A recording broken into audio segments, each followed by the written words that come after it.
টুনটুনি ও বিড়ালের গল্প, উপেন্দ্রকিশোর রায়চৌধুরী। এক চাষির বাড়ির পেছনে একটা বেগুন গাছ ছিল।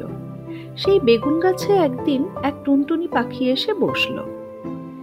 বসে ভাবলো, এই বেগুন গাছটা তো বেশ বড় এবং পাতাগুলোও বেশ বড় বড়, তাহলে এখানে যদি আমার একটা বাসা বানাই কেমন হয়।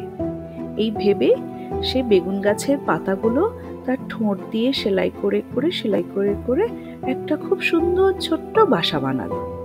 এবারে সেই টুনটুনি পাখির বাসায় 3টে ছোট্ট ছোট্ট ছানা হলো।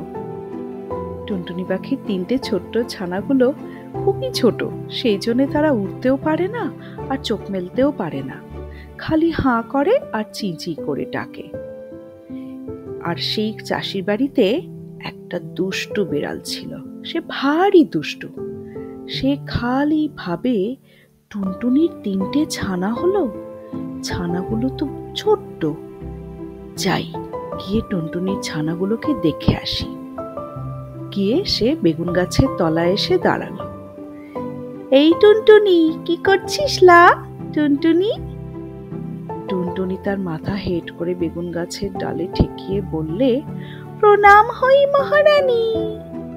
তাতে বিড়ালিনী ভীষণ খুশি হলো, খুশি হয়ে চলে গেল আর ভাবলো, বাহ, এ তো বেশ ভারী ভালো টুনটুনি, তাহলে আমি রোজ দিন গিয়ে ছানাগুলো দেখব আর দেখব কত বড় হলো ছানাগুলো।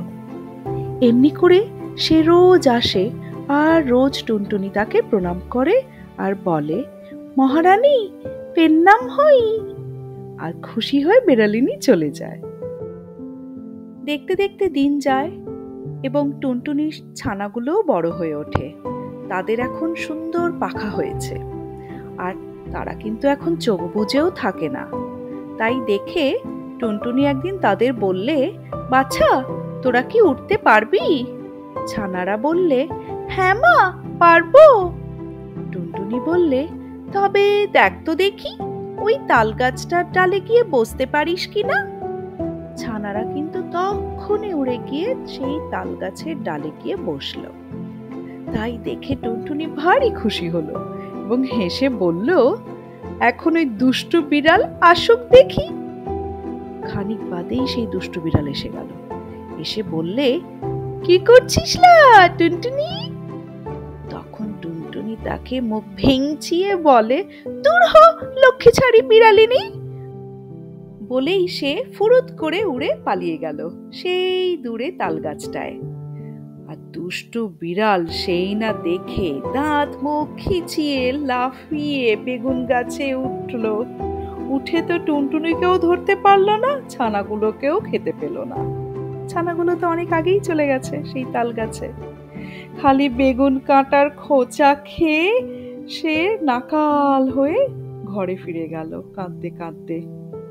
আর কোনোদিনও সে বেগুন গাছের কাছে গেল না।